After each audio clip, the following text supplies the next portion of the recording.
Greetings and welcome to our June episode of Monthly Momentum.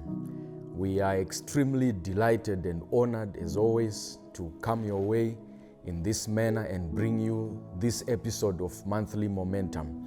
We are now in the month of June, and in a few days we will be saying we have concluded the second quarter of 2025, and we are almost halfway throughout the year 2025.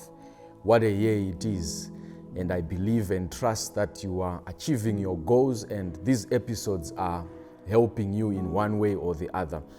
This month we are looking at the law of access, the law of access, as we continue with our theme for the year, the 12 laws of breakthrough. So this month of June we are focusing on the law of access. We are taking it from our same scripture, Acts chapter 3, and this time we are reading verse number 3 from the New Living Translation, the NLT version of the Bible. It reads, "When he saw Peter and John about to enter," when he saw Peter and John about to enter, that's where the law of access is coming from. He asked them for some money. This is the NLT version of the Bible. So, the law of access, what is access? Access simply means permission granted. It simply means ability given. It means the right that is rewarded or afforded someone. It simply means an opportunity to enter into a space or an environment that is otherwise denied to others. So access is the difference between being inside the room or being outside the gate. So when you look at this lame man who was born lame, he sat outside the gate of the temple called Beautiful. He never got inside the temple. In other words, he did not have access into the temple. So he would sit outside the gate, watching other people getting access, having the right to enter, having the ability awarded them to enter into the temple, having permission granted to them to enter into the temple, whilst he did not have any access. So access can be physical, like in this case we see Peter and John getting physical access to enter into the temple. You have physical access to enter into your house or your office or your shop, whatever the case may be. Access, we also see it can be digital or information access. So nowadays we use fingerprints, we use Face ID to gain access into our phones or our computers or at work. I remember when I was working in 2017, we used to use our fingerprint thumbs. The thumb, you would enter your thumb, it would be scanned, and then you are given access to enter into the workplace. Access can also be an opportunity or a privilege. So you can say someone had access to better education compared to yourself. So these are all facets of access. So the law of access, what does it state? The law of access states that our lives will rise or fall to the extent of access we are granted and how we choose to honor that access. So we all know this common scripture coined by the famous King Solomon, which says a man's gift will make room for him and bring him into the presence of great men. And we have had so many people going on to add and say your gift can make room for you, but it is your character that determines how long you stay in that room. So your gift can give you access, but how you behave, how you honor that access determines how long you stay into the room. And the law of access is saying to us, our lives will rise or fall to the extent of access we are granted and how we choose to honor it. So, ladies and gentlemen, all of us, literally all of us, at one point or the other, we will get access to an opportunity. We will get access to some money. We will get access to someone or a group of people that are powerful, that are influential, that are people of authority. So when we get that access, how we choose to honor it will determine how our lives will rise or fall based on how we are honoring that access. So I want to take it from that point where all of us will get access to some people of power, authority, influence, people of wealth, but how we choose to relate with them or how we choose to honor them will determine how long we stay in the room that we have been given access to. So in this episode, we are going to look at 5 key principles of the law of access. Because access, when it is given, it is not to be abused. So, number 1, access is a privilege, it is not a right. Access is a privilege, it is not a right. So great people and rare opportunities are not freely available to everyone. When you get access to someone of influence, of power, of authority, of wealth, or whenever you are given access, may it always register in our minds that access is not a right, it is a privilege. If it is a privilege, we are therefore not to abuse it. So many of us, we get access to people of such caliber, high caliber, the high and the might. You know, in the last month of May at our church, we were focusing on divine favor and grace. And we were taught that God answers prayers through celestial beings, which are the angels, or telestial beings, which are fellow human beings like you and I. So when we get access to the high and the might, people of power, of authority, of wealth, we should not abuse that access. So let us always remember, access is a right, it is not a privilege. You can't just walk in, you can't just call at any given time. Access is a privilege, it is not a right. You can't just visit someone of power and you tell them, I was just in the neighborhood, so I thought let me just pass through and say hi. You know that is not possible. You will be abusing the access that you are given. So let us always bear in mind that access is a privilege. It is not a right. It's not your right to just call anyone at any given time and anticipate or expect them to always pick up your call, especially if they are the high and the might. You can't just walk into a cabinet minister's office and say, oh, I was just passing through and just to say hi. They will know that you are abusing access. You are treating access as a right instead of a privilege. Number 2, what you don't honor, you will lose. So any access you are given and you fail to honor it, be guaranteed you will lose that access. I love the story of Joseph, the young man Joseph who ended up in Egypt after being sold by his brothers. Joseph knew that if he does not honor access, he will lose it. We all know he was sold by his brother into slavery, went into Potiphar's house, was thrown into the prison, and an opportunity of a lifetime, and access to the number 1 candidate, the number 1 citizen in Egypt, Pharaoh, arose for Joseph.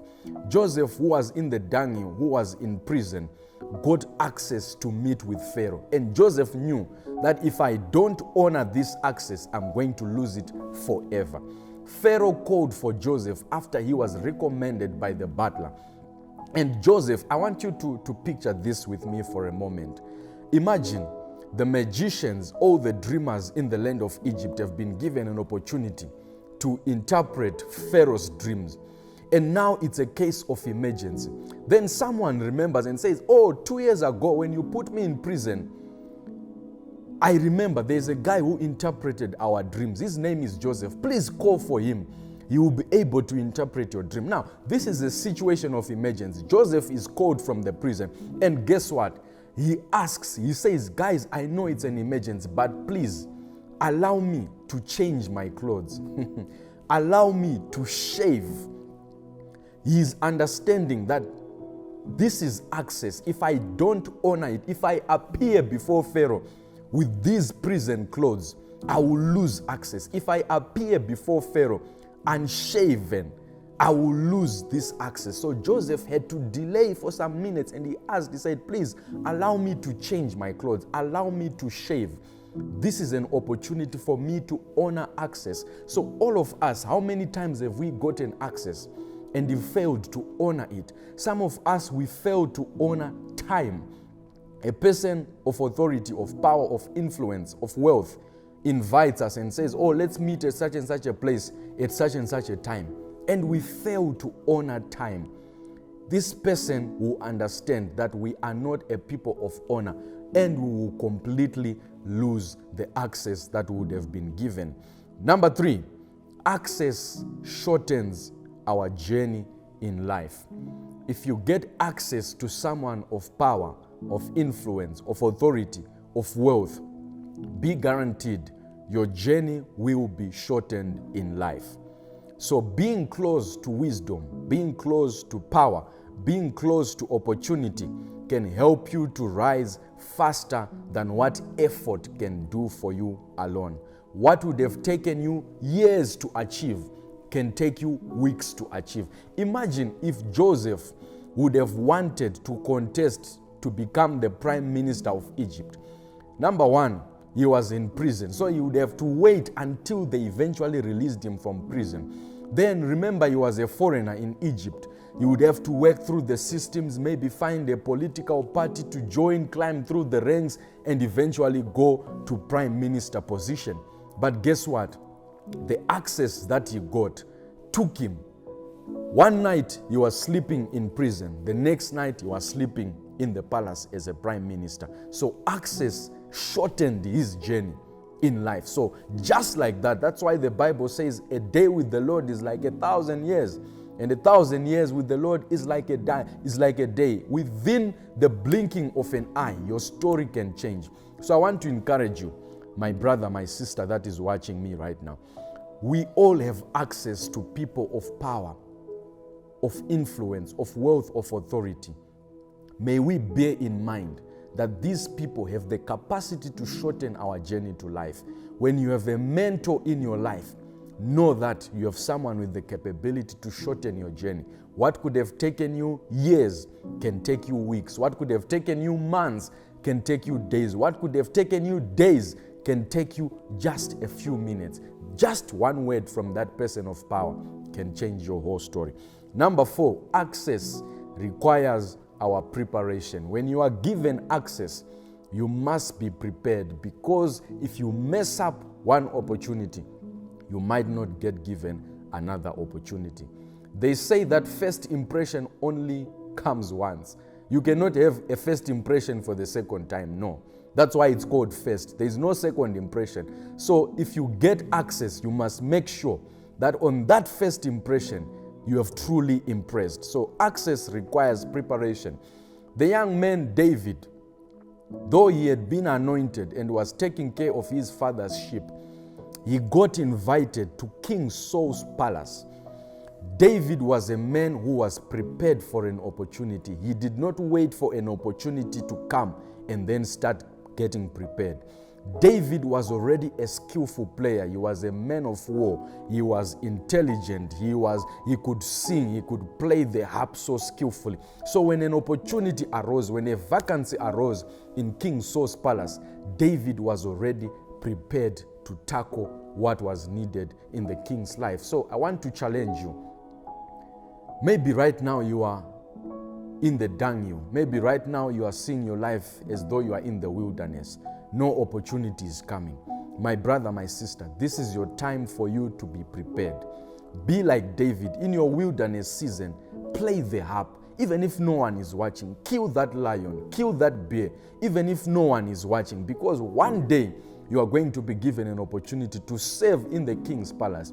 You cannot start getting trained when that opportunity comes. So some of us are wondering, why am I so idle? I can't seem to find a job. No opportunities arising. I'm waiting for them to give me an interview so that I can move overseas. Things like those. This is an opportunity for you to be prepared.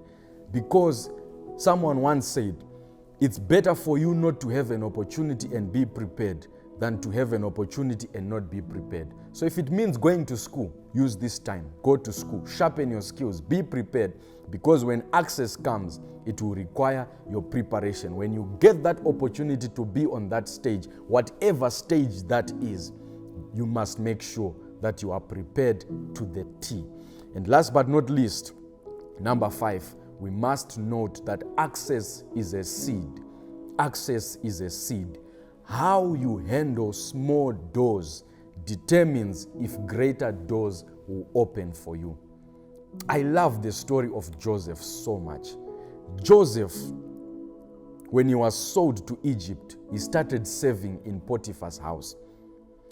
This was a seed. He had been given access to Potiphar, a general's house. And Joseph knew that this is a seed. This is not where I'm ending. I'm aiming to go even above and beyond. So Joseph treated Potiphar's house as a seed. The Bible records that Potiphar knew that he had been blessed because Joseph was working in his house. So Joseph treated Potiphar's house as a seed. Guess what? He was moved from managing a household into managing a prison. Though he was thrown into prison, it seemed like a setback. It seemed like a demotion. But how many of us know that managing a household is smaller than managing an institution? Because Joseph was promoted in prison.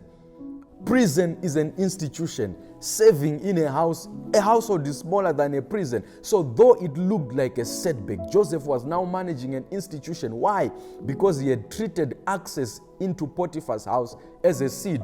Guess what? He rose to managing an institution. Household, institution, country. Household, institution, country. Now, because he had treated access to Potiphar's house as a seed, because he had treated access to the prison as a seed, he got to manage the whole nation of Egypt. So every level of honor unlocked greater access for Joseph. Never forget that. Household, prison, nation. Household, institution, nation. The law of access. Ladies and gentlemen, I want us to remember that some of us, the access that we have been given, it's not entirely for us. Generations, your children, your children's children are also meant to benefit from this access that you have been given. Joseph was given access to Pharaoh. Not only was it for his own pleasure or for him to say, I have arrived in life. Remember, Joseph was carrying the hope of the whole world. His brothers, his father and his mother, what exactly he had seen in that dream, he was carrying the whole nation of Israel. Nations later on came to buy from Joseph. So the access that Joseph was given, he did not mess it up. Why? He knew that entire generations are depending on me. Imagine if Joseph had messed up that opportunity. What would have happened to his family? His 11 brothers, his father Jacob, what would have happened? Esther got access into King Ahasuerus' kingdom. Guess what? Her cousin Mordecai was always insisting to her that, Esther, you are not in that palace for your own self. Maybe you have been assigned into this palace for such a time as this. Her mandate was to save the Jewish people from destruction. Haman had made a decree that all the Jewish people are to be executed. None of them should remain alive. So your access, there are others that are depending on you. Children that are coming from you are depending on the access that you are messing up today. It could be access to a person. It could be access to an opportunity. You get access to fly overseas, to work overseas, to study overseas. There are many that are relying on that access. You got access to money. There are many that are relying on that access that you are abusing today. So ladies and gentlemen, as I close, I want us to remember it's time for us to start managing our access so diligently, because how you handle doors determines whether you stay inside or you get shut outside. And some of us, we have been shut outside forever. Hebrews 7 verse 7, I love this. It says, without contradiction, the lesser is always blessed of the better. Hebrews 7:7. Without contradiction, in other words, no questions asked. The lesser is always blessed by the better. Many of us, we have gotten access to the better. How we handle that access that we have been given determines the extent to which we rise or fall in life. Remember the law of access. Our lives will always rise or fall to the extent of the access that we are given and how we choose to honor it. This is Monthly Momentum in the month of June. May we honor the access that we have been awarded. It could have come as a divine orchestration from God, or maybe your qualifications, meritocracy, you were given the access on merit. Whatever the case, may we honor the access that we have been given. Treat it as a seed, knowing that it will open more doors that are coming for you. Ladies and gentlemen, thank you so much for tuning in. Look forward to seeing you next month in the month of July as we continue with these 12 laws of breakthrough. May the Lord bless you. Keep the momentum. Cheers and bye-bye.